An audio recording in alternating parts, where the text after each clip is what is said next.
Hello बच्चों, मैं जयनाथ राय, विज्ञान शिक्षक, किसान कॉलेज बरहनी चंदौली। आज हम कक्षा 10 के सेकेंड लेसन अम्ल, क्षारक एवं लवण के अंतर्गत हम लोग पढ़ेंगे सूचक, जिसे हम बोलते हैं अम्ल क्षार सूचक। वे पदार्थ जो हमें अम्ल एवं क्षार की सूचना देते हैं, ऐसे पदार्थ को हम बोलते हैं क्या? सूचक या अम्ल क्षार सूचक। यदि कोई विलयन या कुछ दिया गया, हमको कहा जाए कि ये अम्ल है या क्षारक है, तो हम लोग क्या करते हैं? इन्हीं सूचकों की मदद से उनके अम्ल और क्षारक की पहचान कर सकते हैं। आइए देखते हैं हम उनके प्रकार। हमारे पास दो अम्ल क्षार सूचक हैं, प्राकृतिक सूचक और संश्लेषित सूचक। प्राकृतिक सूचक किसे कहते हैं? वे सूचक जो हमें प्राकृतिक स्रोतों से प्राप्त होते हैं, नेचर से प्राप्त होते हैं, उन्हें हम बोलते हैं क्या? प्राकृतिक सूचक। आइए सबसे पहले हम लिखते हैं लिटमस। लिटमस पेपर के रूप में भी पाया जा सकता है और विलयन के रूप में भी पाया जा सकता है। इनका विलयन जो होता है बैगनी कलर का होता है। ये लिटमस कहाँ से निकलते हैं? थैलोफाइटा ग्रुप है, जिसके अंतर्गत आता है आपका लाइकेन। यह रोसेला नामक लाइकेन से प्राप्त होता है। इसको पेपर के रूप में भी इस्तेमाल कर सकते हैं और विलयन के रूप में भी इस्तेमाल कर सकते हैं। लिटमस का विलयन जो होता है नॉर्मली बैगनी रंग का होता है। जब इसको अम्लीय माध्यम में इनका रंग लाल हो जाता है और क्षारीय माध्यम में इनका रंग नीला हो जाता है। अर्थात इस विलयन में जब हम कोई अम्ल डालेंगे तो वह विलयन क्या हो जाएगा? लाल रंग का हो जाएगा। जैसे HCl या नींबू का रस यदि हम इनके विलयन में डालेंगे तो विलयन क्या हो जाएगा? लाल कलर का हो जाएगा। यदि इस विलयन में हम लोग सोडियम हाइड्रोक्साइड क्षार डालते हैं तो विलयन क्या हो जाएगा? नीले रंग का हो जाता है। आइए अब हम बात करते हैं लिटमस पत्र का, लिटमस पेपर। लिटमस पेपर दो कलर के होते हैं, नीला लिटमस पेपर होता है और लाल लिटमस पेपर होता है। अम्ल, उस लाल नीले लिटमस पे यदि हम अम्ल की कुछ बूंदे डालेंगे तो जो नीला लिटमस है यदि लाल रंग में बदल जाएगा तो कहेंगे कि जो चीज हमने उसके ऊपर डाला वो क्या है? अम्ल है। जबकि क्षारक जो होते हैं, क्षार लाल लिटमस को नीला कर देते। अर्थात हम यदि HCl में नीला लिटमस डुबोएंगे तो वो आपका क्या हो जाएगा? लाल रंग का हो जाएगा। और सोडियम हाइड्रोक्साइड के विलयन में यदि हम लाल लिटमस डुबोएंगे तो नीले कलर का हो जाएगा। यह है प्राकृतिक सूचक है। पहला हो गया आपका क्या? लिटमस। दूसरा है हल्दी। हल्दी जो है अम्लीय माध्यम में क्या होते हैं? पीले कलर का होता है, जबकि क्षारीय माध्यम में वो क्या है? लाल या भूरे रंग का हो जाता है। हम कभी कभी देखते हैं कि हमारे सफेद शर्ट पे यदि सब्जी गिर जाती है या हल्दी का दाग लग जाएगा तो वो पीला रहता है। जब हम साबुन उसके ऊपर रगड़ते हैं, कपड़ा धोने वाला जब साबुन रगड़ते हैं, कपड़ा धोने वाला साबुन वो क्षार की प्रवृत्ति का होता है। जैसे ही उस हल्दी के दाग पे रिएक्शन करता है वो लाल और भूरे कलर का हो जाता है। कुछ दिन बाद जब उसको पानी से धोते धोते रहेंगे तो एक समय ऐसे आएगा वो फिर पीला हो जाता है। अर्थात जो हल्दी है वो अम्लीय माध्यम में पीला रहता है और क्षार के माध्यम में लाल या भूरे कलर का हो जाता है। आइए अब एक चीज है लाल पत्ता गोभी। जो लाल पत्ता गोभी है उसका जो रस है आपका क्या होता है? आपका बैगनी कलर का हो जाता है। किस कलर का हो जाता है? बैगनी कलर का हो जाता है। जब उसके अंदर हम लोग कोई अम्ल डालते हैं तो उसका रंग लाल रंग हो जाएगा। जब उसमें हम क्षार डालते हैं तो उसका रंग क्या होगा? हरे रंग का हो जाता है। ये लाल पत्ता गोभी को जब हम किसी अम्लीय मृदा में उगाते हैं तो उनकी जो पत्तियां होती हैं वो लाल कलर की हो जाती हैं। और यदि हम लाल पत्ते गोभी को हम लोग क्या है? क्षारकीय भूमि में उगाते हैं तो उनकी पत्तियां कुछ पीले हरे रंग की हो जाती हैं। अब आते हैं क्या? कुछ पुष्प के पंखुड़ियां हैं जो प्राकृतिक सूचक के रूप में काम करती हैं। इनकी पंखुड़ियों को यदि कागज पे हम लोग रगड़ देते हैं तो उसके ऊपर बारी बारी से अम्ल और क्षार गिराते हैं तो अलग अलग कलर से हम पहचान कर सकते हैं। आइए देखते हैं हाइड्रेंजिया है। इसके ऊपर यदि अम्ल हम गिराते हैं तो उनका कलर क्या हो जाएगा, नीले कलर का हो जाएगा। यदि क्षार के जब हम गिराएंगे तो लाल या गुलाबी रंग का हो जाता है।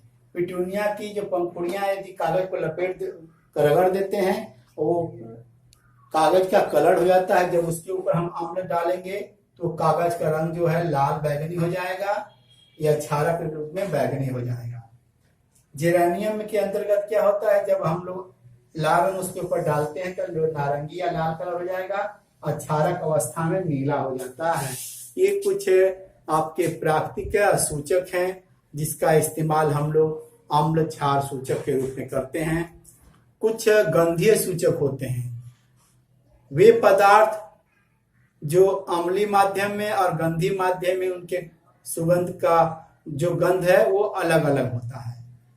अर्थात किसी माध्यम में गंध बरकरार रहेगा, किसी माध्यम में गंध क्या है, समाप्त हो सकता है। इसका 3 एग्जाम्पल यहाँ पे है, प्याज है, वैनिला है और क्लोव जिसे लौंग बोलते हैं।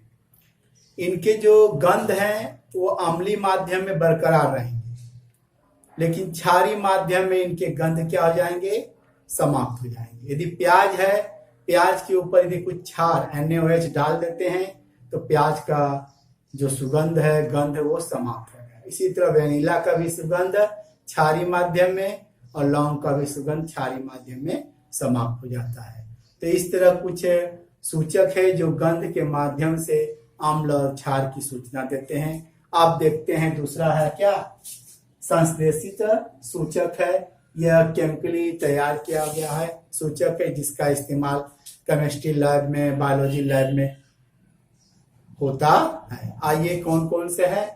एक पहला है मेथिल ऑरेंज है, जो उदासीन अवस्था में नारंगी रंग का होता है, जबकि अम्ल अवस्था में लाल तथा क्षारकीय अवस्था में पीले रंग का हो जाता है। क्या है फिर से, मेथिल ऑरेंज जब उदासीन अवस्था में रहता है, जब पैकेट में रहता है बॉटल में, तो नारंगी रंग का होता है। यदि उसमें कोई अम्ल मिलाते हैं तो वो कलर लाल रंग का हो जाएगा। यदि कोई क्षार मिलाएंगे तो कलर पीले रंग का हो जाएगा। दूसरा है फिनेल्फ्थलीन है, यह उदासीन अवस्था में रंगहीन होता है। जब इसके अंदर कोई अम्ल मिलाते हैं तो उसका कलर बदलता नहीं है, जब इसके अंदर क्षार मिलाएंगे तो इसका कलर बदल जाएगा।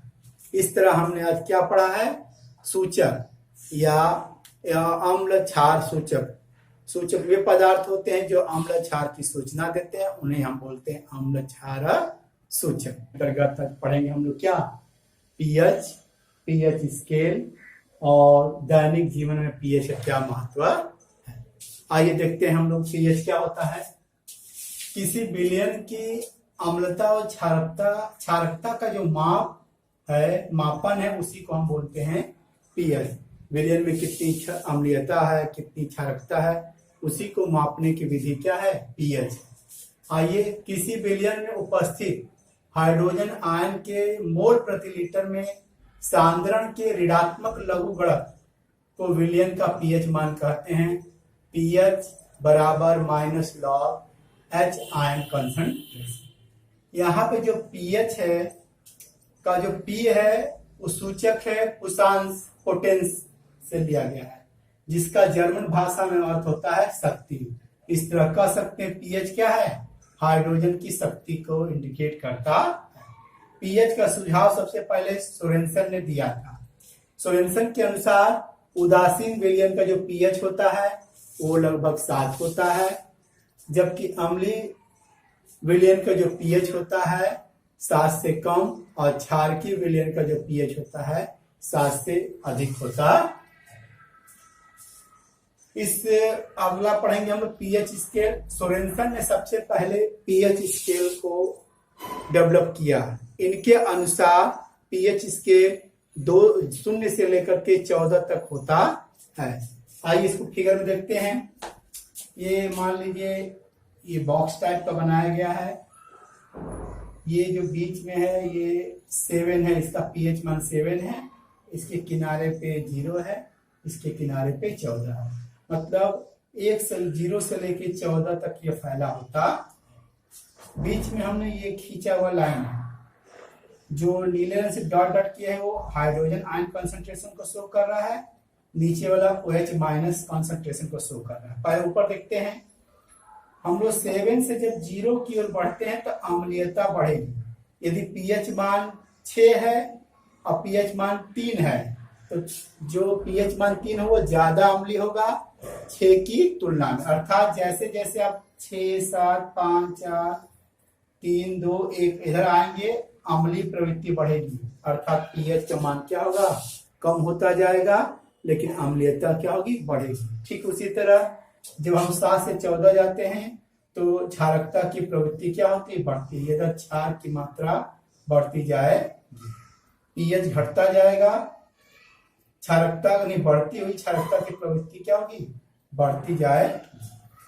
अब देखते हैं H प्लस के आयन कंसंट्रेशन में, जब हम इधर से इधर आते हैं तो H आयन की सांद्रता में वृद्धि होती है। सांद्रता में यदि वृद्धि होगी तो pH मान घटेगा, सांद्रता में बढ़ोतरी होगी, इधर H प्लस आयन के सांद्रता में इधर कमी होगी तो क्या होगा, pH मान बढ़ेगा।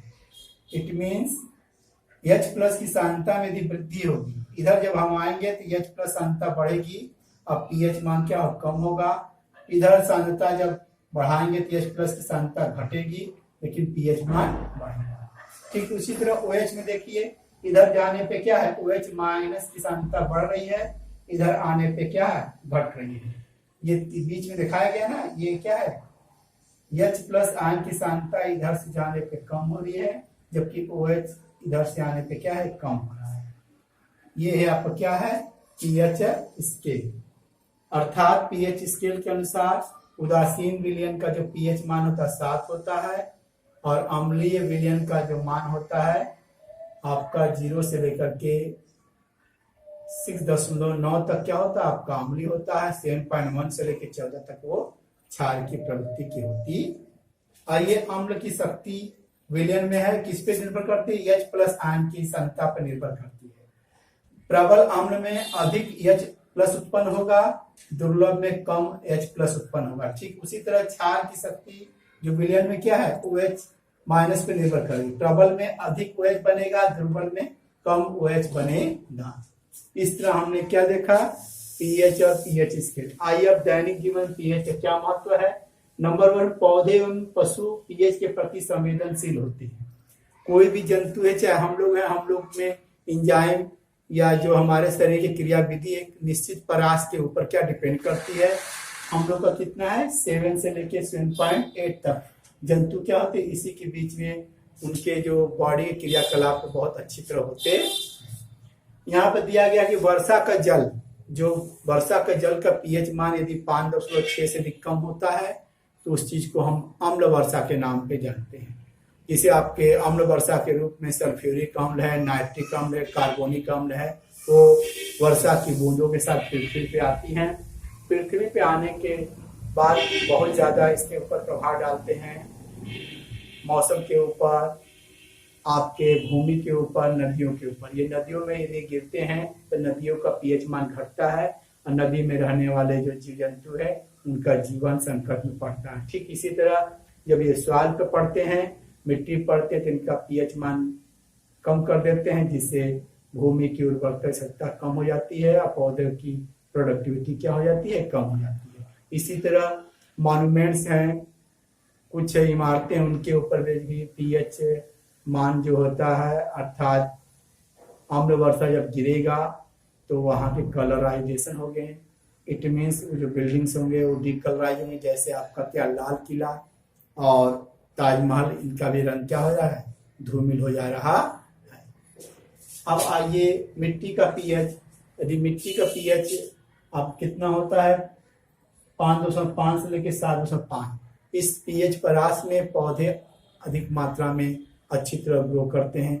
यदि इसके ऊपर भी pH मान गड़बड़ होगा, इसके नीचे जब भी जाएगा तो पौधों की प्रोडक्टिविटी क्या होगी, कम हो जाए।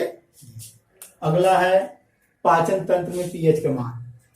हमारे स्टमक में, जिसे हम उदर कहते हैं, वहां पे आपके क्या होते हैं, गैस्ट्रिक जूस निकलता है। गैस्ट्रिक जूस में ही क्या होते हैं आपके हैं, HCl पाया जाता है। HCl क्या करता है, भोजन को पचाने में मदद करता है। यदि भोजन अपचित हो जाता है तो अधिक मात्रा में क्या होता है, HCl निकलता है, वही क्या होते हैं, कच्ची ढेकार के रूप में हमको महसूस होता है। इसको दूर करने के लिए हम लोग क्या कर सकते हैं, एंटासिड अर्थात मैग्नीशियम हाइड्रोक्साइड है, उसका प्रयोग करेंगे। ये दुर्बल क्षार है, ये जाकर के उस HCl से रिएक्ट करेगा और अम्ल को उदासीन कर देगा। इस तरह हमारे पेट में जो दर्द है, जलन, गैस है, वो समाप्त हो जाती। अगला पीएच का क्या है, पीएच परिवर्तन दंत क्षय के लिए कारण बनता है। दंत क्षय हमारे दांत में यदि पीएच मान 5.5 से अधिक कम हो जाएगा तो वह अवस्था हमारे दांत के क्षरण के लिए उत्तरदायी होगी। हम जानते हैं कि हम भोजन के दौरान अच्छी तरह से ब्रश नहीं करते हैं, लगातार मीठी चीज खाते रहते हैं और मुंह धोते नहीं है, तो उसके अंदर उपस्थित जीवाणु जो होते हैं वो अम्ल निकालते हैं। उन अम्ल की अधिकता के वजह से दांत पे जो उपस्थित इनेमल है, जो शरीर का सबसे कठोर भाग है, वो धीरे धीरे क्षय होने लगता है और हमारे दांत क्या होते हैं, कमजोर हो जाते हैं और दर्द हमको महसूस होने लगता है। इस दंत क्षय से बचने के लिए हम लोग क्या करें, क्षारकीय टूथब्रश तो क्षारकीय टूथपेस्ट का इस्तेमाल करेंगे तो धीरे धीरे हमारे दांत क्या है, क्षय होना रुक जाएगा और हमारे दांत क्या हो जाएंगे, बच जाएंगे। अगला है आत्मरक्षा। नेचर ने कुछ जीवों और पौधों को क्या किए हैं, जंतुओं और पौधों को एक नेचुरली क्या होते हैं, सुरक्षा दिया है पीएच के रूप में। जैसे मधुमक्खी है, मधुमक्खी के अंदर क्या होता है, आपका फार्मिक अम्ल होता है। वह फार्मिक अम्ल डंक जब मारता है तो हमारे शरीर में डाल देते हैं, जिससे हमको बहुत तेज दर्द महसूस होता है। उस दर्द को दूर करने के लिए हम लोग क्या कर सकते हैं, उसके ऊपर बेकिंग सोडा का इस्तेमाल करेंगे। वो अम्ल है और बेकिंग सोडा क्षार है।